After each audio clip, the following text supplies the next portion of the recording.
Chapter का नाम है what is democracy and Y democracy. तो हम आगे बढ़ेंगे तो इसके अंदर ओवरव्यू के अंदर हम पढ़ेंगे। तो ओवरव्यू के अंदर गाइस इसके अंदर बता रखा है कि व्हाट इज़ डेमोक्रेसी, डेमोक्रेसी क्या है, फीचर्स, और इसके अंदर हमें डेफिनेशंस क्या मिलेगी, क्या डेफिनेशंस है डेमोक्रेसी की, और स्टेप बाय स्टेप हमें क्यों पढ़ना चाहिए डेमोक्रेसी को, डेफिनेशन को क्यों जाननी हमें चाहिए, और कितने टाइप की गवर्नमेंट होती है, डेमोक्रेटिक गवर्नमेंट कौन सी होती है, नॉन डेमोक्रेटिक गवर्नमेंट कौन सी होती है, इसके ऑब्जेक्टिव क्या होते हैं, इन सब के बारे में हम इस चैप्टर के अंदर पढ़ने जा रहे हैं। तो ये नॉर्मली बता रखा है, ओवरव्यू है चैप्टर का कि हम किस किस चीज़ों के बारे में पढ़ेंगे। तो हम आगे बढ़ जाते हैं गाइस। तो जैसे कि हम आगे बढ़ेंगे तो इसके अंदर व्हाट इज़ डेमोक्रेसी दे रखा है। तो व्हाट इज़ डेमोक्रेसी के अंदर ये बता रखा है कि कितने टाइप की गवर्नमेंट हमें देखने को मिलती है। तो इसके अंदर ये बता रखा है इसके हमें देखने को मिलता है कि हम पढ़ चुके हैं कि कितने टाइप की हमें गवर्नमेंट देखने को मिलती है। तो पहली गवर्नमेंट होती है डेमोक्रेटिक गवर्नमेंट, और सेकंड गवर्नमेंट होती है नॉन डेमोक्रेटिक गवर्नमेंट। तो हम आगे जैसे बढ़ेंगे तो इसके अंदर दे रखा है वाई डिफाइन डेमोक्रेसी। तो इसके अंदर हमें डिफाइन क्यों करना चाहिए डेमोक्रेसी को। तो यहाँ पे गाइज नॉर्मली एक डिबेट हो रखा है मैरी और उसके टीचर के बीच में कि हमें डेमोक्रेसी का डेफिनेशन हमें जाननी चाहिए, उसके बारे में पढ़ना चाहिए, हमें पूरा ब्रीफ में क्यों जानना चाहिए। हम जब जानते हैं कि डेफिनेशन ये है तो हम डेफिनेशन से आगे बढ़ें, हम उसका मतलब उसके पास्ट में नहीं जाना चाहिए, मतलब उसके बारे में पूरा नहीं जानना चाहिए। तो इसी चीज़ के ऊपर उसकी बहस हो रखी है मैरी की और मैडम मैरी की टीचर की। मैरी बोलती है ma'am I don't like this idea, कि मुझे ये आइडिया आपका पसंद नहीं आया कि हम पहले डेमोक्रेसी के बारे में जानें उसके बाद हम डेफिनेशंस को पढ़ें। ये कौन सी बात होती है कि पहले उसके बारे में जानो उसके बाद डेफिनेशन पढ़ो, ऐसा थोड़ी होता है मैडम। तो फिर लैंगडॉन मैडम बोलती है I can see your point, मुझे पता है कि तुम क्या बोलना चाहते हो, लेकिन जो आज के टाइम पे एवरीडे में यूज़ हो रहा है हम उसकी भी डेफिनेशन हमें जानने को पड़ती है, मतलब उसके बारे में हमें जानने को पड़ता है। जैसे कि हमें उनके बारे में पता होता है, इसकी वजह से हम उसके बारे में नहीं जानते। तो जैसे कि अगर वर्ड हम लेंगे पेन, रेन और लव, हमें इसका बारे में पता है गाइस कि ये क्या है, पेन क्या है, रेन क्या है और लव क्या है। तो इसके बारे में हमें जानते हैं, तो इसके बारे में पूरा ब्रीफ में नहीं जाना चाहिए। इसके बारे में हमें डेफिनेशन क्यों जाने जब हम इसके बारे में पता है कि ये क्या है। तो फिर मैरी बोलती है but then why do we need definition at all, तो हमें फिर डेफिनेशन की भी क्या ज़रूरत है, हम डेफिनेशन भी नहीं पढ़ते, हम सीधा पॉइंट पे आते हैं। तो लाइडो मैडम कहती है कि ऐसी बात नहीं है, वी नीड अ डेफिनेशन, हमें डेफिनेशन जाननी पड़ेगी। क्यों जाननी पड़ेगी, क्योंकि जब भी कोई डिफ़िकल्ट वर्ड होता है जिससे हमें यूज़ करना होता है तो हमें पहले उसके बारे में जानना होता है। डेफिनेशन हम क्यों पढ़ते हैं गाइस, कि कोई वर्ड मतलब मुश्किल है जिसके बारे में हमें जानना चाहिए, हम उस वर्ड के बारे में पढ़ते हैं, तो इसलिए हमें डेफिनेशन पढ़ते हैं। तो मैडम ने भी वही बोला। तो सॉरी गाइस मैं अगर तेज बता रहा हूँ तो फिर हम जैसे आगे बढ़ें तो इसके अंदर बता रखा है कि वी नीड, हमें डेफिनेशन पढ़नी चाहिए। और जैसे कि हमें रेन की डेफिनेशन पता है, हमें रेन के बारे में पता है कि रेन क्या है। रेन मतलब क्या है गाइस, डिजलिंग या क्लाउड बस, बूंदाबांदी हो या मूसलाधार बारिश हो, हमें पता चल जाता है क्या बारिश हो रही है। तो इसके वजह से हमें उसकी डेफिनेशन जानने को नहीं पड़ती। ओके गाइस, तो यहाँ पे फिर एक यहाँ पे एक लड़का आता है, रिब्यांग करके एक लड़का आता है। तो रिब्यांग बोलता है कि मैडम मैं आपको एक बात बताता हूँ, जो यहाँ पे हमारे अब्राहम लिंकन है ना, उन्होंने भी एक डेफिनेशन दी है कि democracy is government of the people, bye the people and for the people. तो और ये हमारे मेघालय में भी चला आ रहा है, तो हमें इसको चेंज करने की क्या ज़रूरत है, हम ऐसे ही छोड़ देते हैं। तो फिर यहाँ पे लाइनडोर मैडम बोलती है बेटा जी मैं समझती हूँ ये हमें इसकी चेंज करने की ज़रूरत नहीं है, ये एक बहुत ही सुंदर डेफिनेशन है, ये बहुत ही वेरी ब्यूटीफुल डेफिनेशन हमें देखने को मिलती है, हमें इसको नहीं चेंज करना चाहिए। लेकिन ये किसी फेमस पर्सनैलिटी ने बोल दिया तो हमें सीधा इसको मानना भी नहीं चाहिए। हम मानती हूँ कि मान लेते हैं, लेकिन हमें पहले समझना भी तो चाहिए डेफिनेशंस क्या है। अब उस फेमस पर्सनैलिटी ने बोल दिया तो हम उसको मान लेंगे, ऐसा थोड़ी होता है। तो ये बात हुई थी गाइस। तो हम जैसे कि आपको बताऊँ अब्राहम लिंकन कौन था, जो मैडम कह रही है कि एक फेमस पर्सनैलिटी है। अब्राहम लिंकन अमेरिका का, गाइस अमेरिका का ये प्रेसिडेंट था 1861 के टाइम पे, ये 16th प्रेसिडेंट बना था। कहाँ का, अमेरिका का ये 16th प्रेसिडेंट था। तो गाइस जैसे हम आगे बढ़ते हैं तो यहाँ पे एक लगा आता है योलांडा करके। तो योलांडा बोलता है madam can I suggest something, क्या मैं आपको कुछ बता सकता हूँ। तो जैसे कि फिर ये बोलता है, योलांडा बोलता है कि मैडम मैंने कहीं पे पढ़ा था कि जो डेमोक्रेसी वर्ड है ना ये ग्रीक वर्ड में आता है। किस वर्ड में आता है, कौन से वर्ड में आता है, ग्रीक वर्ड में आता है। इसका मतलब है कि ग्रीक में इसको हम बोलते हैं डेमोक्रेटिया। डेमोक्रेटिया मतलब डेमो मतलब पीपल एंड क्रेटिया मतलब रूल, इसका मतलब होगा पीपल्स का रूल। तो मैडम जी बोलती है कि बेटा मानती हूँ मैं तेरी बात ठीक है, लेकिन मतलब जो भी चीज़ होती है ना वो समय समय पे चेंज होने लगती है, जैसे कि वो मतलब जैसे कि वो ओरिजिन होती है। अगर हम किसी भी चीज़ का ओरिजिन देखें तो एकदम रिमेन ओरिजिन के तौर पे नहीं रहता है, वो धीरे धीरे चेंज होता आता है। तो एक मैडम जी एग्जांपल देती है। मैडम, कंप्यूटर पहले के टाइम पे एज अ कैलकुलेटर यूज़ होता था मैथमेटिक के सम को सॉल्व करने के लिए, और आज के टाइम पे गैस क्यों यूज़ हो रहा है?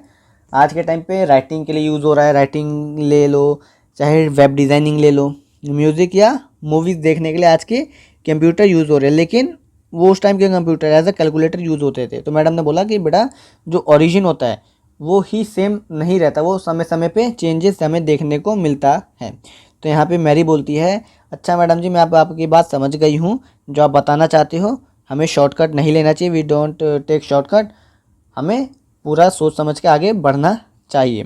तो मैडम जी बोलती है, यू गॉट मी राइट, अब तुम मेरी बात समझ गई हो, तो हम आगे बढ़ते हैं। तो गाइज ये मैंने अभी आपको ये पूरा बताया वाई डिफाइन डेमोक्रेसी का, ये मैंने आपको पूरा डिबेट सुनाया और पूरा डिबेट समझाया। तो इसके डिबेट बहुत इंपॉर्टेंट हमें देखने को मिलता है। क्यों? क्योंकि ये एक मतलब पूरा चैप्टर ही इसके ऊपर बेस है। जब तक हम सिंपल डेफिनेशन के तौर पे हम देखने को मिलेगा आगे डेमोक्रेसी के बारे में। तो यहाँ पे बता रखा है, democracy is a form of government in which the ruler are elected by the people. Democracy के अंदर जो गवर्नमेंट होती है वो लोगों के द्वारा इलेक्टेड होती है। नॉर्मल डेफिनेशन, सिंपल डेफिनेशन ये हमें देखने को मिलता है। तो आगे हम पढ़ते हैं गाइस। तो इसके अंदर आगे बता रखा है, जो भी जितनी भी गवर्नमेंट होती है ना, वो सारी गवर्नमेंट डेमोक्रेटिक नहीं देखने को मिलती। क्यों? क्योंकि यहाँ पे आर्मी रूलर ऑफ म्यांमार जो है वो भी गद्दी पे बैठे हैं, लेकिन वो एक डेमोक्रेटिक नहीं है, वो लोगों के द्वारा चुन के नहीं आए हैं। जैसे कि अगर हम देखें तो म्यांमार में बार बार, हमारी म्यांमार नेबर कंट्री है, तो म्यांमार में बार बार तख्ता पलट होता है। तख्ता पलट मतलब कभी डेमोक्रेसी गवर्नमेंट आती है और कभी आर्मी रूल आता है। अभी भी कुछ महीनों 2 महीनों पहले आर्मी रूल आया था, आर्मी रूल आ रखा है मतलब म्यांमार के अंदर, और पहले भी आया था। तो ये उसी के बारे में बता रखा है कि जो म्यांमार है वहाँ पे उसको मतलब उसके रूलर को इलेक्टेड नहीं किया है लोगों ने, उसका ruler as a army ruler बन के आया है कंट्री के अंदर, और उसके अंदर लोगों को कुछ भी सवाल पूछने या बोलने का या डिसीज़न लेने का राइट नहीं है। तो हम जैसे कि आगे बढ़ेंगे तो आगे इसके अंदर बता रखा है कि डिक्टेटर लाइक पिनोचेट चाइल्ड एक कंट्री है साउथ अमेरिका में, बहुत बड़ी कंट्री देखने को मिलती है, मतलब पतली सी कंट्री है ये। एक हम साउथ अमेरिका ले सकते हैं जिसमें ये पूरी एक पतली कंट्री ऐसे देखने को मिलती है। ये एक चाइल्ड कंट्री, एक चाइल्ड देश मान सकते हैं इसको, हम चाइल्ड मान सकते हैं। साउथ अमेरिका में ऐसे ही है, आप वर्ल्ड मैप में देखोगे तो यहाँ पे जो डिक्टेटर था पिनोचेट, वो लोगों के द्वारा इलेक्टेड होके नहीं आया था, वो एज अ डिक्टेटर था, वो एक वहाँ का खड़ूस आदमी था, लीडर था। ठीक है, इसको हम आगे बढ़ेंगे तो आगे हम देखने को मिलेगा यहाँ पे सऊदी अरेबिया का एग्जाम्पल देखने को मिलेगा। जो सऊदी अरेबिया का किंग है वो लोगों के द्वारा इलेक्टेड होके नहीं आया, वो लोगों ने उसको चूज़ नहीं किया है, वो एज अ बॉर्न हुआ था रॉयल फैमिली के अंदर, जिसकी वजह से वो एज अ किंग है। तो हम आगे बढ़ते हैं। तो हमें डेफिनेशन ये हमें तो गाइस हम पढ़ते हैं तो इसके अंदर लिखा है, this simple definition is not adequate. मतलब ये जो सिंपल डेफिनेशन दे रखी है ना, यहाँ पे जो दे रखा है आपको, democracy is a form of government in which the ruler are elected by the peoples, एक सिंपल डेफिनेशन है। इससे हमें पता नहीं लगता कि डेमोक्रेसी क्या है, डेमोक्रेसी मतलब किस चीज़ को हम बोलते हैं, इसके बारे में हमें पता नहीं लगता। तो हम आगे चैप्टर में बढ़ेंगे तो हम बहुत सारी कंट्रियों के बारे में देखने को मिलेगा। उसके साथ साथ गाइज हम आज के टाइम की बात करें तो आज के कंटेम्प्रेरी वर्ल्ड की बात करें तो आज के टाइम पे जितनी भी कंट्री है गाइज अपने आप को डेमोक्रेसी बोलती है। क्या कहती है? कि हम डेमोक्रेटिक कंट्री हैं, अपने आप को वो एज अ और कुछ नहीं बोलते, जैसे कि मिलिट्री रूलर, डिक्टेटर, ये सब अपने आप को नहीं बताते, वो अपने आप को डेमोक्रेटिक कंट्री बताती है। तो हम केयरफुली आगे डिस्टिंग्विश करेंगे, मतलब करें आगे हम अच्छे से पढ़ेंगे कि डेमोक्रेटिक गवर्नमेंट कौन सी होती है और as a non democratic government कौन सी होती है, और अपने आप को कौन प्रिटेंड करता है कि हम डेमोक्रेटिक गवर्नमेंट हैं। तो आगे हम बढ़ते हैं तो फीचर्स ऑफ डेमोक्रेसी, हम डेमोक्रेसी के फीचर्स के बारे में पढ़ेंगे। तो गाइस इसके अंदर भी वही बता रखा है, normal simple definition, democracy is a form of government in which the ruler are elected by the people. ये एक सिंपल डेफिनेशन है। हम आगे जैसे बढ़ते हैं तो इसके अंदर बता रखा है, who are the ruler, ruler कौन है उसकी डेफिनेशन हम जानने को मिलेगा, और जो भी गवर्नमेंट के अंदर ऑफिशियल्स हैं वो इसके द्वारा चुन के आते हैं वो कौन होते हैं, और व्हाट काइंड ऑफ इलेक्शन मतलब किस टाइप के इलेक्शन होते हैं डेमोक्रेटिक इलेक्शन के अंदर, और कौन कौन से पीपल होते हैं जो इलेक्टेड मतलब रूलर्स को चुनते हैं, तो हम उसके बारे में पढ़ेंगे, और किस टाइप ऑफ गवर्नमेंट को हम डेमोक्रेटिक गवर्नमेंट बोल सकते हैं हम इसके बारे में भी पढ़ेंगे। तो और कहते हैं इसके अंदर बता रखा गाइस कि जो इलेक्टेड रूलर है, जो भी इलेक्टेड रूलर कह सॉरी गाइस इलेक्टेड गवर्नमेंट है, जो इलेक्टेड डेमोक्रेटिक गवर्नमेंट है, क्या वो अपने मर्जी से कुछ भी कर सकती है, क्या उसकी कोई लिमिट नहीं है। तो ये गाइस ये भी एक ओवरऑल ओवरव्यू था इस चैप्टर का कि हम किस किस चीज़ों के बारे में पढ़ेंगे। इसके अंदर कुछ नहीं देखा, मेन जो भी पॉइंट है वो मेन यहाँ से आपके नीचे वाले पॉइंट से आता है। Major decision by elected leaders, जो इलेक्टेड लीडर्स होते हैं वो मेजर डिसीजन देखा मतलब लेते हैं। तो हम आगे पढ़ेंगे, तो हम अपने पहले सबसे शुरुआती हम किससे करेंगे, अपने नेबर पाकिस्तान से करेंगे। तो पाकिस्तान में एक जनरल परवेज मुशर्रफ नाम का एक मिलिट्री लीडर है मतलब हुआ करता था। अक्टूबर 1999 में उन्होंने पाकिस्तान की गवर्नमेंट के ऊपर मिलिट्री कूप कर दिया था। मिलिट्री कूप मतलब उन्होंने अपने गवर्नमेंट के ऊपर धावा बोल दिया था। उन्होंने मिलिट्री को बोला था कि मतलब सरकार को हटाओ और मतलब दबदबा बना लो मतलब पाकिस्तान के अंदर, पाकिस्तान की गवर्नमेंट के अंदर। तो हम आगे बढ़ेंगे, तो यहाँ पे उसने 1999 में परवेज मुशर्रफ ने अपने आप को chief executive of the country घोषित कर दिया, कार्यपालिका का हेड उसने अपने आप को घोषित कर दिया था। तो आगे बढ़ेंगे, तो उसने जो परवेज मुशर्रफ था उसने अपनी डेजिग्नेशन भी गाइस चेंज कर दी थी। चीफ एग्जीक्यूटिव से उसने अपने आप को प्रेसिडेंट 2002 के अंदर बोल दिया था कि एक रेफरेंडम भी पास करवाया था गाइस। तो रेफरेंडम में क्या होता है, रेफरेंडम के अंदर ये होता है कि पूरी पाकिस्तान की जनता से वोट करवाया जाएगा यस और नो के अंदर कि परवेज मुशर्रफ को रहना चाहिए या नहीं रहना चाहिए, परवेज मुशर्रफ की गवर्नमेंट सही है या नहीं है।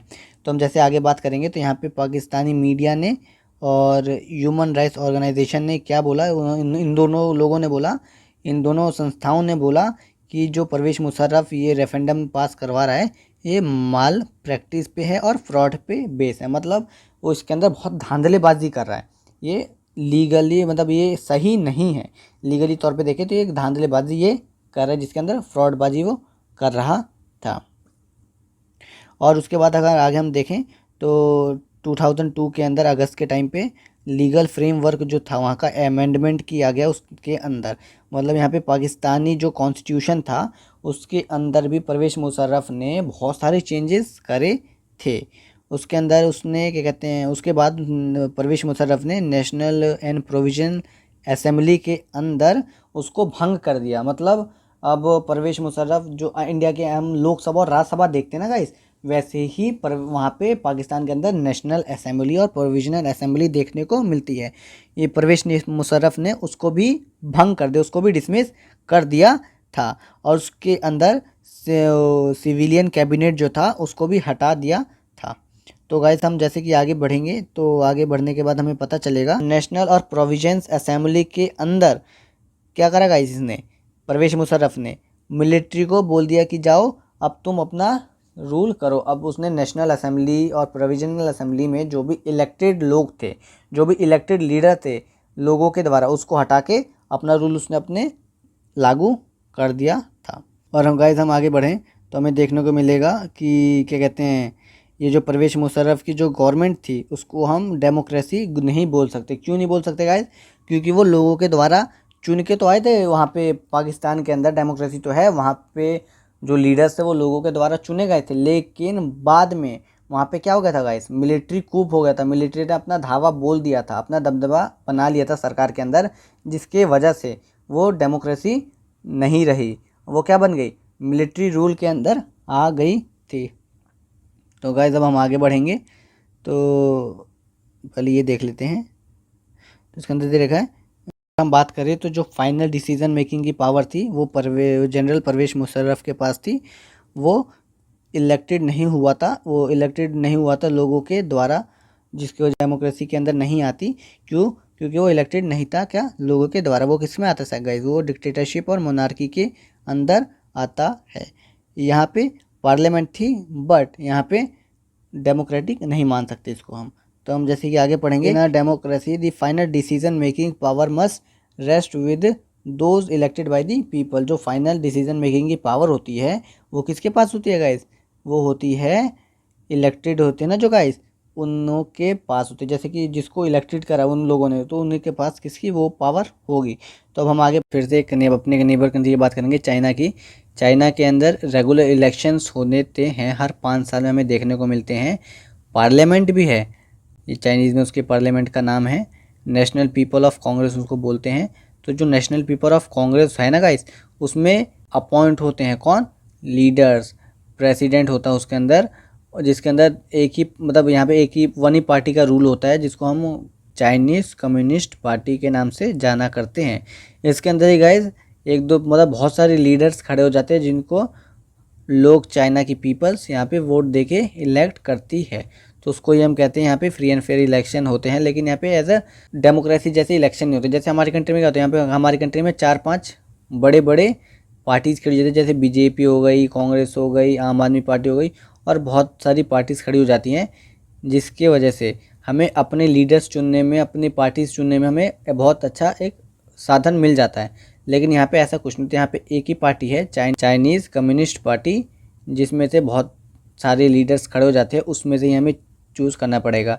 लेकिन यहाँ पे लीडर्स अलग होते हैं, लेकिन आइडियोलॉजी तो एक ही होती है। आइडियोलॉजी तो यहाँ पे कम्युनिस्ट पार्टी वाली आइडियोलॉजी हमें देखने को मिलती है। तो हम इसके बारे में आगे बात करेंगे। चाइना की नेशनल पीपल कांग्रेस के अंदर 3000 लोग इलेक्टेड होके आते हैं। ओके गाइस, पूरे चाइना के अंदर से।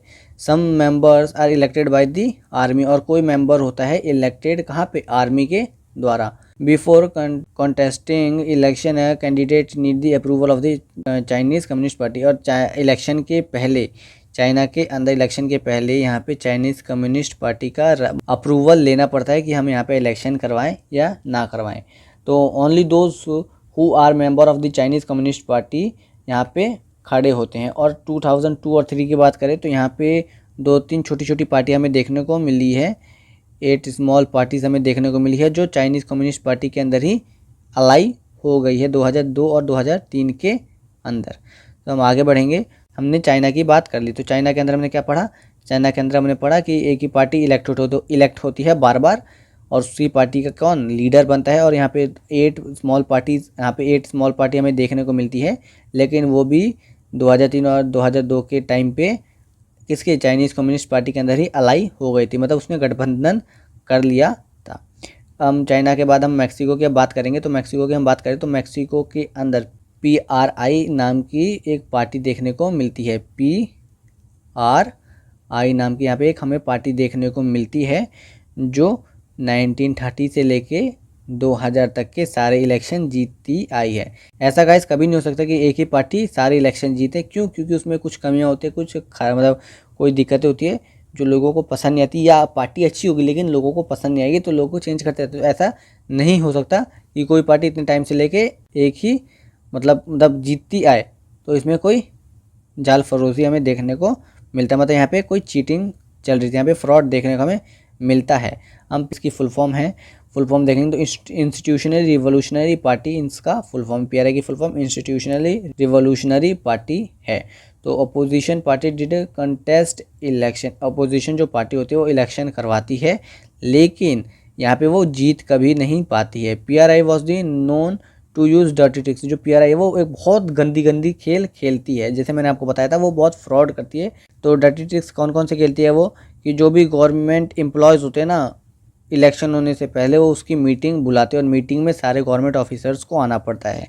और स्कूल के अंदर जितनी भी टीचर्स होती है ना, वो बच्चों को बोलती है कि अपने पेरेंट्स से बोलो कि वोट दे। Okay guys. और जैसे कि हम आगे बात करें तो यहाँ की जो मीडिया है, मैक्सिको की जो मीडिया है, इग्नोर करती है PRI की एक्टिविटीज़ को, वो क्रिटिसाइज़ भी नहीं कर पाती। क्यों? क्योंकि उस पर गवर्नमेंट का दबदबा रहता है, गवर्नमेंट का रोक रहता है। और अगर जैसे कि हम बात करें तो इलेक्शन के पहले की हम बात करें, जैसे कि इंडिया के अंदर देखने को मिलता है कि इलेक्शन के लिए जगह जगह पे पोलिंग बूथ बना दिया करते हैं, स्कूल के अंदर या कहीं पे भी, ये मतलब यहाँ पे आके इस एरिया वाले लोग इलेक्शन में वोट करना। वैसे ही क्या नाम है, मैक्सिको के अंदर भी पोलिंग बूथ होता था, लेकिन जैसे ही उसको पता लगता था PRI पार्टी को कि मुझे इस वाले पोलिंग बूथ से वोट नहीं आएंगे, तो यहाँ से वो पोलिंग बूथ हटा के जहाँ से उसको वोट आने थे वहाँ पे वो शिफ्ट कर देता था। तो इसमें ये बता रखा है गाइस, तो इसलिए ये देख सकते हैं sometime the polling booth were shifted from one place to another place, last minute में ही वो एक जगह से दूसरी जगह पे शिफ्ट कर दिया करता था, जिसकी वजह से उसके वोट बहुत सारे देखने को मिलते हैं। Difficult for people to cast their vote, बहुत लोगों को दिक्कत समझना पड़ता है वोट देने के लिए, तो उसके जो नेगेटिव वोट है वो भी बच जाते थे। पीआरआई जो है वो बहुत पैसा लगाती है इलेक्शन के अंदर, बहुत पैसा लगाती है अपने कैंपेन में और कैंडिडेट को देने के लिए। चाइना की बात करें तो चाइना में भी इलेक्शन होते हैं, do not have offer any serious choice, लेकिन उनके पास कोई चॉइस नहीं होती। क्यों? क्योंकि वहाँ पे एक ही पार्टी होती है जिसके अंदर बहुत सारे लीडर्स खड़े होते हैं, जिसको हमें चुनना होता है, जिसे हमें चॉइस करना होता है कि हमें किसको लीडर बनाना है, किसको नहीं बनाना है। They have to choose the ruling party and the candidate approve by it, वो रूलिंग पार्टी को ही चूज़ करती है, लेकिन अप्रूवल होता है वहाँ पे लोगों का। अगर हम मैक्सिको का एग्जाम्पल देखें तो मैक्सिको के एग्जाम्पल देखें तो people seem to really have a choice, people के पास चॉइस है लेकिन वहाँ पे उनको चॉइस लेने नहीं दिया जाता। अगर हम मैक्सिको की बात करें, चाइना में तो हमारे पास कोई चॉइस ही नहीं, लेकिन मैक्सिको में है भी तो हमें चॉइस नहीं लेने दिया जाता। इसकी वजह से वहाँ पे रूलिंग पार्टी जीती आती है और जो भी अपोजिशन होता है वो हार जाता है। Even if people were against, अगर पीपल अगेंस्ट है तो this are not fair election, और पीपल अगेंस्ट में तो वो फेयर इलेक्शन नहीं देखने को मिलता है। तो अब हम आगे बढ़ेंगे तो ब्लैक बोल्ड में, इस ब्लैक बोल्ड वर्ड्स में क्या लिखा है, तो a democracy must be a based on the free and fair election, democracy जो है वो फ्री एंड फेयर इलेक्शन पे बेस होनी चाहिए। Where those currently in power, जो करंट में पावर में बैठे हैं उनको भी डर होना चाहिए हारने का। तो इसको अब समझ सकते हैं कैसे, जो आज के टाइम पे हम बात करें तो डेमोक्रेसी, उसमें फ्री एंड फेयर इलेक्शन होना चाहिए डेमोक्रेसी के अंदर। और जो भी आज जैसे कि हमारे गवर्नमेंट में, हमारी सरकार में कौन बैठा है, बीजेपी पार्टी बैठी है डेमोक्रेसी के अंदर। हमारी सरकार में कौन बैठा है, बीजेपी, हमारी सरकार बनी है। तो बीजेपी को भी, पार्टी को भी डर होना चाहिए कि अगले इलेक्शन में हार सकती हूँ, तो उसको हम फ्री एंड फेयर इलेक्शन बोल सकते हैं। तो गाइज अगर हम देखें तो इंडिया के अंदर 90 या 92% हमें देखने को मिलता है कि फ्री एंड फेयर इलेक्शन होता है। बाकी यहाँ पे 8 एंड 10% हमें यहाँ पे भी फ्री एंड फेयर इलेक्शन नहीं देखने को मिलते। क्यों? यहाँ पे भी कैंपेन वैम्पेन होते हैं जिसमें बहुत सारे पैसे लगते हैं। तो और हम आगे बढ़ेंगे, person one vote and one value, एक आदमी एक वोट और उसकी एक ही वैल्यू, ये तो हमें 100% इंडिया के अंदर देखने को मिलता है। 100% हमें इंडिया के अंदर ये देखने को मिलता है। तो हम डेमोक्रेसी के अंदर बात करें तो we read about how the struggle for democracy was link to the demand universal adult franchise. हम देख अडल्ट फ्रेंचाइज पाने के लिए कितना स्ट्रगल करना पड़ा है। यूनिवर्सल एडल्ट फ्रेंचाइज क्या होता है गाइस? यूनिवर्सल एडल्ट फ्रेंचाइज मतलब वो होता है जिसमें हमें वोट देने का अधिकार मिलता है अडल्ट होने के बाद, उसको हम यूनिवर्सल एडल्ट फ्रेंचाइज कहते हैं। इंडिया के यूनिवर्सल एडल्ट फ्रेंचाइज में 18 साल की उम्र है, 18 साल के ऊपर जितने भी लोग हैं उसको वोट देने का राइट मिल जाता है। अब हम बहुत सारे एग्जाम्पल की देखेंगे, तो एग्जाम्पल में हमें देखने को मिलता है क्या सारे कंट्री के अंदर ऐसा ही होता है, तो हमें देखने को मिलता है साउथ अरेबिया की जो वुमेंस हैं उनको 2015 तक राइट देने का वोट नहीं था, लेकिन वो भी डेमोक्रेसी के अंदर नहीं आती हैं कंट्री। ठीक है गाइस, तो अब हम आगे बढ़ते हैं।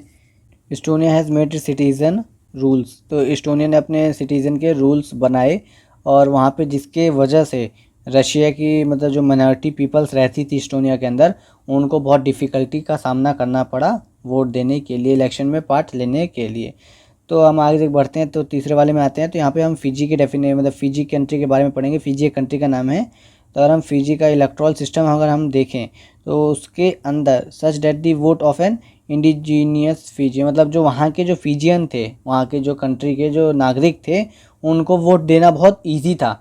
लेकिन जो इंडियन फिजियन थे, मतलब इंडियन फिजियन मतलब जो इंडिया से 100-200 या कभी गए होंगे फिजी के अंदर और वहीं पे इस्टेब्लिश हो गए, उनको जितना मुश्किल था उतना फिजियन कंट्री के नागरिक को नहीं था।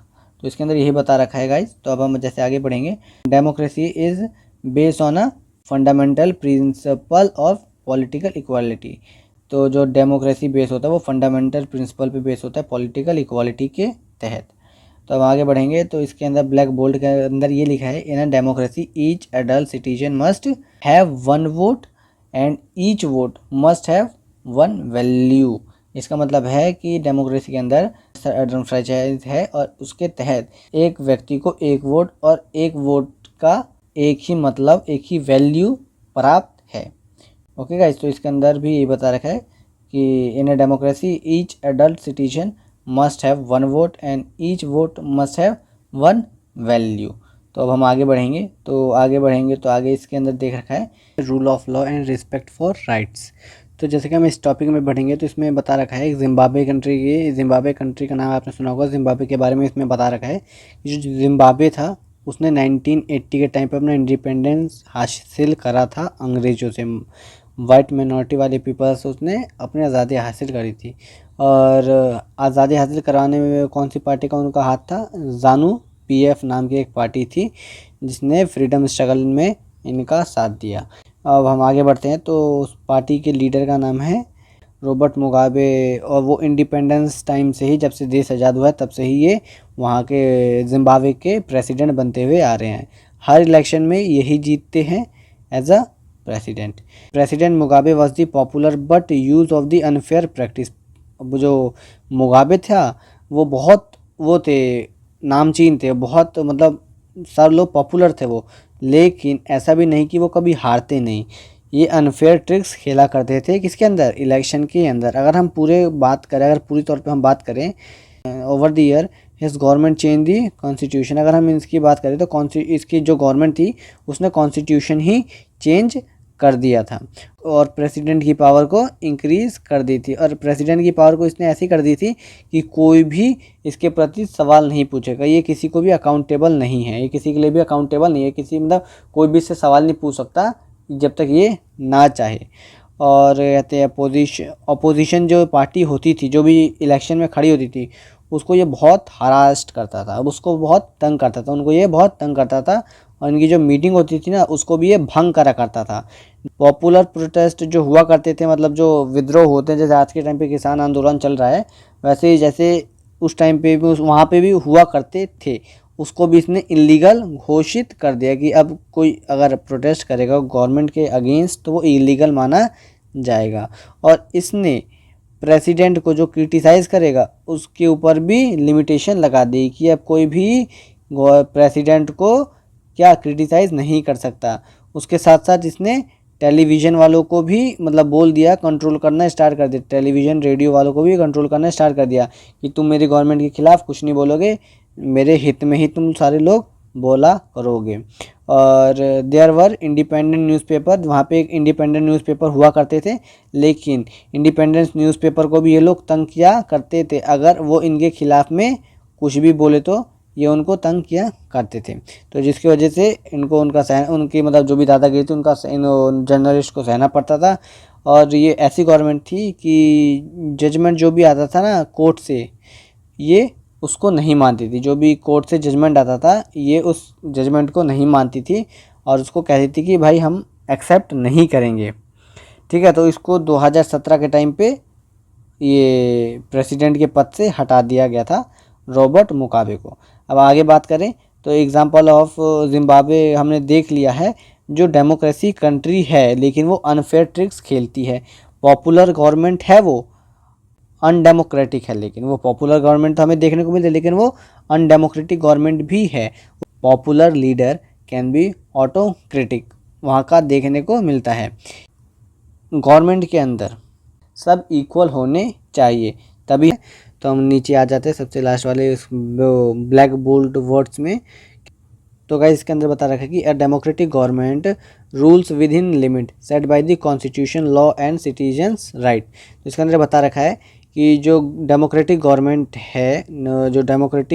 है और जो रूलर्स हैं उसको एक लिमिट में रहना चाहिए जो कॉन्स्टिट्यूशन के द्वारा सेट किया गया है, कॉन्स्टिट्यूशन कानून के द्वारा सेट किया गया है, और लोगों के अधिकार के हिसाब से एक जो गवर्नमेंट है डेमोक्रेटिक गवर्नमेंट उसको रहना चाहिए।